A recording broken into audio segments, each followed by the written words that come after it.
Hello there. This is Rish Outfield, and this is Tales of eBay Horror. It's been a while since I've done an episode, but some of these episodes are out there, and nobody tends to watch them, but when they do, there have been a couple of comments on them, and I thought I would address a couple of the comments. Don't you know God hates Jews? Are you a Jew? Don't you have any good experiences with eBay? Okay. Yes. Yes, I do. But you know, that's not the name of this show. This show is called Tales. Thank you, Gino. Of eBay Horror. So it's supposed to be bad experiences. What happened to your hair?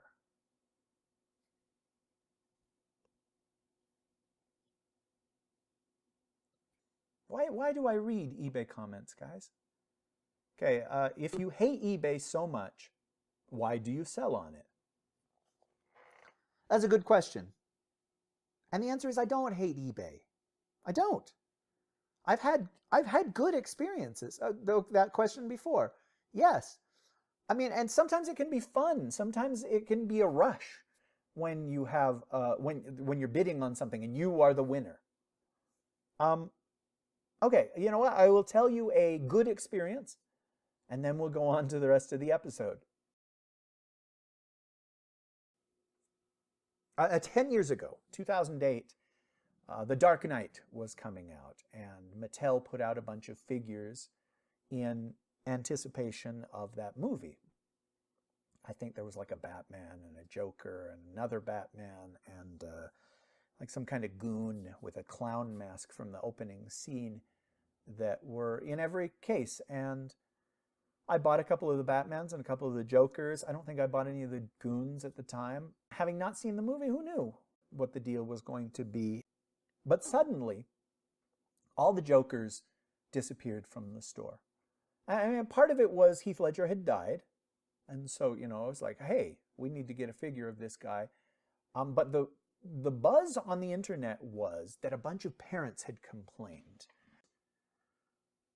They were upset that there was a children's toy being sold with a maniacal grin and sliced cheeks and greasy hair and a knife, you know, the figure of a murderer, psychopath kind of thing. I don't know that there ever were any parents that were upset about it. But for a little while there, suddenly there was a run on these figures. Everybody was like, oh no, we're not going to have the chance to buy this figure anymore. And there was the rumor that Mattel was going to issue a new Joker figure with like a less frightening head sculpt. Did I mention that people said he was too frightening for children? I guess we were naive in 2008. But anyway, I had one of these Jokers left, and I put it up for sale. And, you know, you have the option of asking a certain price for it, a buy it now, as they say, or just putting it up for auction. And with things that I was confident I would make my money back on, I would just start them at 99 cents, and let's see where it goes. Immediately it got bids, and throughout the week it got more and more bids, and it sold for $145. $145 for a figure I think I paid $9.99 for. At Walmart it might have been $8.99. I don't know. Let's say $10. If it had sold for $30, I'd have been like, hey, I made my money back. That's great. If it had sold for $50, I would have been thrilled. I would have been happy. And the crazy thing is, the guy actually paid for it. Because if you've ever sold on eBay, you've had this experience where something sold for a lot of money and you're like, wow, they didn't pay for it. Oh. But this guy paid, I shipped it off to him, and he was happy with it. He was pleased with it. That is probably the second best experience that I've had as a seller on eBay of just, wow, I made a ton of money and all parties were satisfied or happy or etc. I don't know. And, you know, except for the comic books that I sold for my friend, which is another really good experience. I think that is the one that I trot out and tell people when they say, what's it like to sell on eBay? Should I sell on eBay? I don't refer them to this show. because this show is almost, well, until this moment, has been wholly negative. Sorry?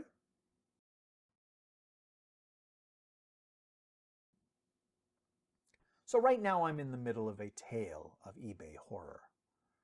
And what it is a week, or well, almost 2 weeks ago now, I sold a figure, and the next day the guy emailed me to cancel the transaction.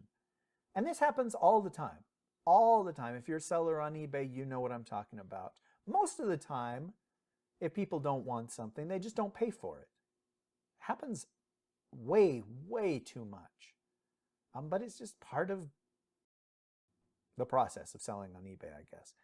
And in this case, though, the guy had paid for it, and I had gotten it in an envelope ready to ship. It's a good thing that I hadn't shipped it already, because the guy emailed me and he says, cancel this transaction. Sometimes they'll give you an excuse, a reason. Sometimes it's obviously a lie.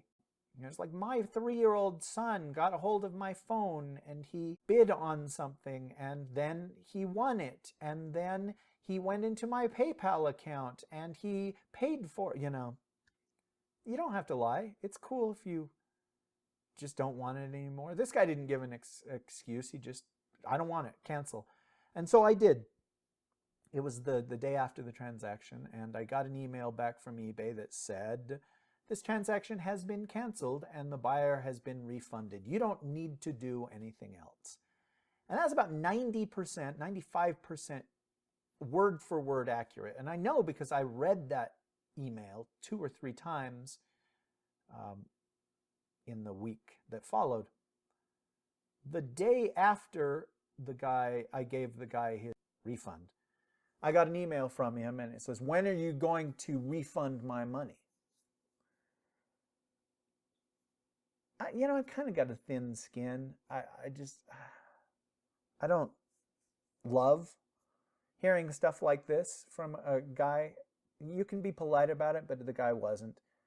And I went back and I looked at my history and I was able to give him, an exact time. It was like, I canceled and refunded your money yesterday and I gave him the time in Pacific time, it's like so that he in Palo Alto, wherever he was in California, would have the exact time that he got his refund. The next day I got another email from him and it says, no, you still have my money. And I logged into PayPal. PayPal is the way that you pay for things on eBay. And he was right. The money was still in my account. And that's weird because I had gotten an email, I checked. The transaction has been canceled and the money has been refunded. So, Anyhow, I emailed him back and I said, you might be right. I'm going to call eBay and I'm going to get to the bottom of this. And I sent it off. So I called eBay and they have everything automated, and I know everybody does. But usually with like a customer service thing, you can just hit 0 and you can talk to a human being.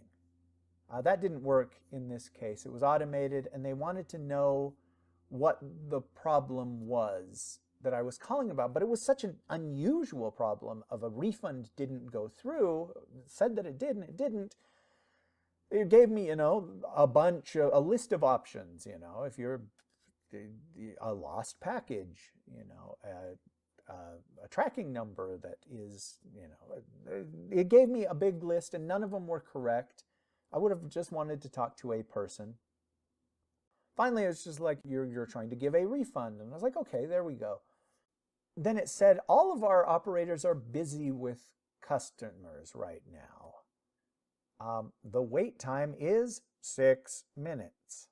And I was like, 6 minutes, that's fine. I'll just stay on the line. It didn't give me the option of staying on the line. The 2 options that it gave me were 1, hang up and call again later, or 2, leave your telephone number and we will call you when an operator is available.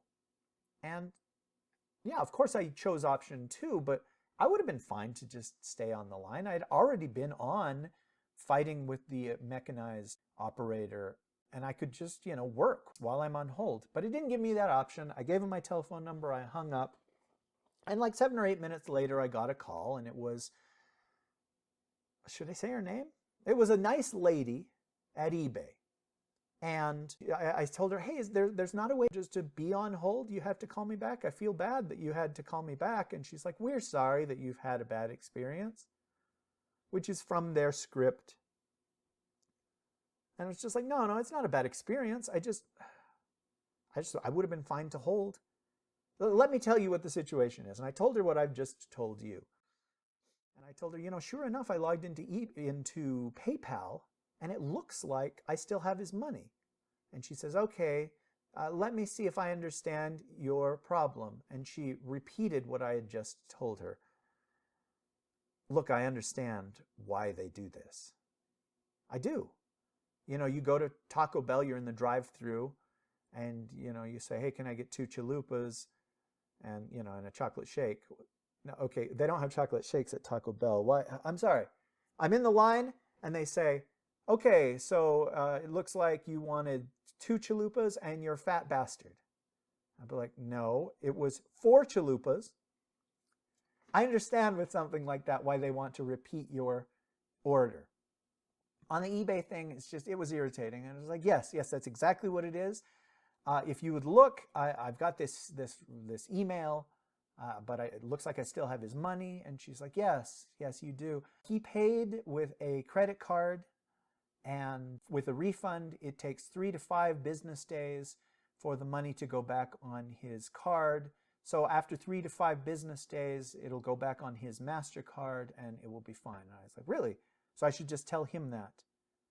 Because, in the past, anytime I've canceled a transaction, anytime I've given a refund, it takes the money out of my PayPal account immediately.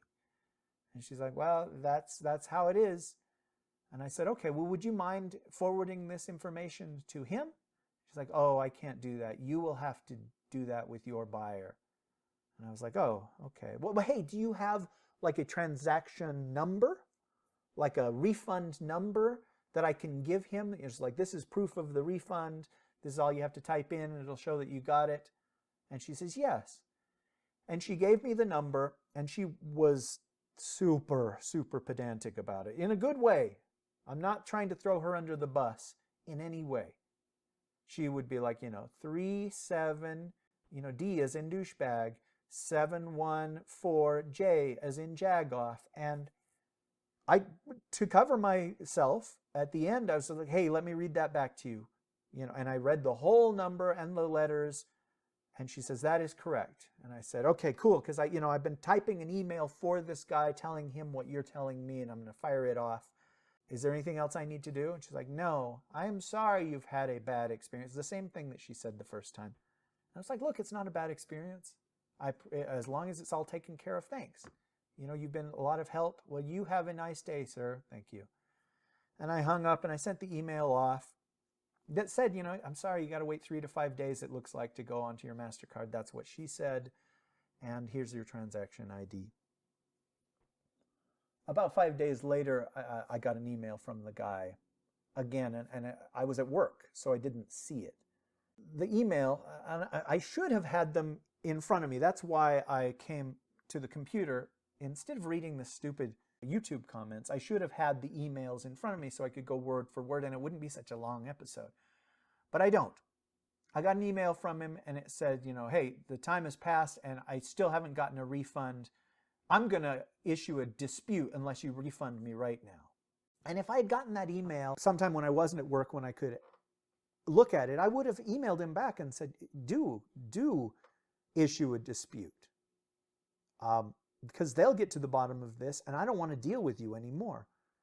But instead, I was at work. And when I got off work, I checked my emails, and I had 2 from the guy. And the second one, the first I just told you, the second one was, you are a liar.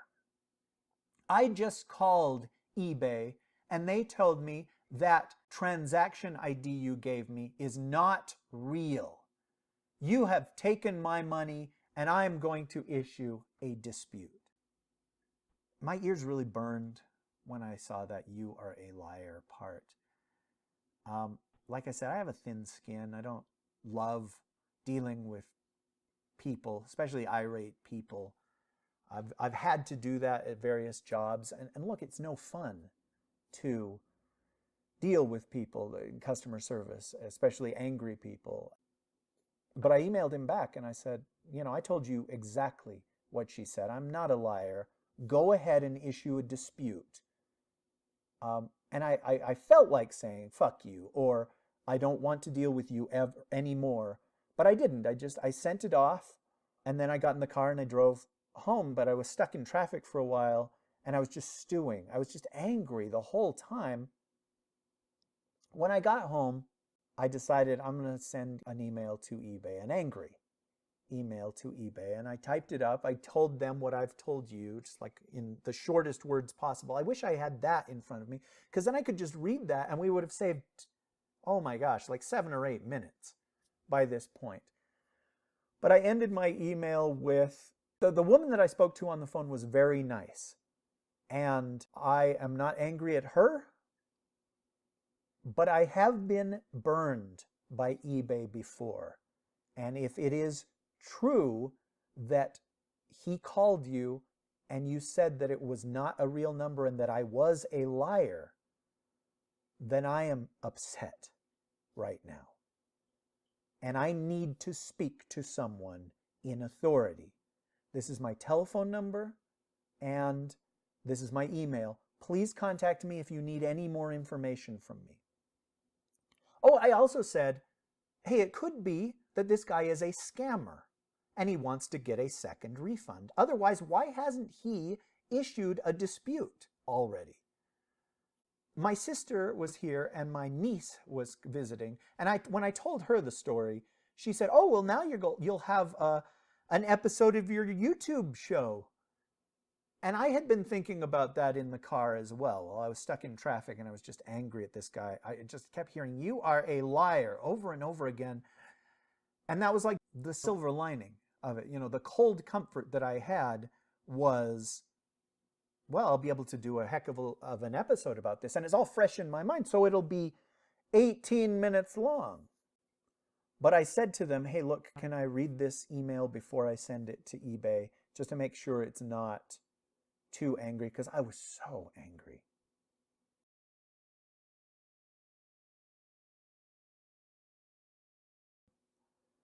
And I read it to them, and at the very end of the email, I had said, I have had a lot of positive experiences too. I don't mean to come across as angry, and I apologize if I do. And both my sister and my niece said, no, delete that part. You're not apologizing. You didn't come across as angry. You came across as, this is an issue that needs to be resolved, and let's not mess around anymore about it. And so I deleted that part and sent off the email. And that's it. That's the end of the story. It's anticlimactic, I realize. I never got a call. I did get an email, but it was, you recently had a conversation with eBay customer support. Please evaluate how the call went and, evaluate this operator or this customer service representative. And the thing is, I didn't want to give her a bad review. It sounded like she was reading from a script and giving the information that they're supposed to do.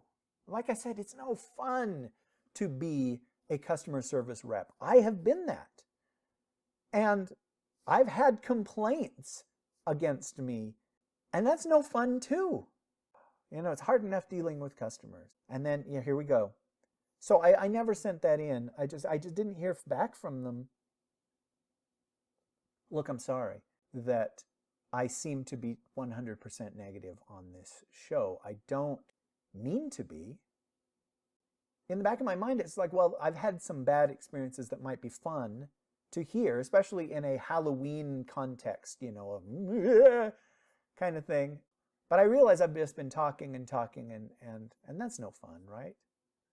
But at the same time, I'm curious about other people's bad experiences and things that have happened to them. As a buyer on eBay, you're sure to have bad experiences as well. And I think I've done one of those. Or maybe I'll do a couple more of those. But, okay, the battery died, which means this is the end of the video. Thank you for watching Tales of eBay Horror.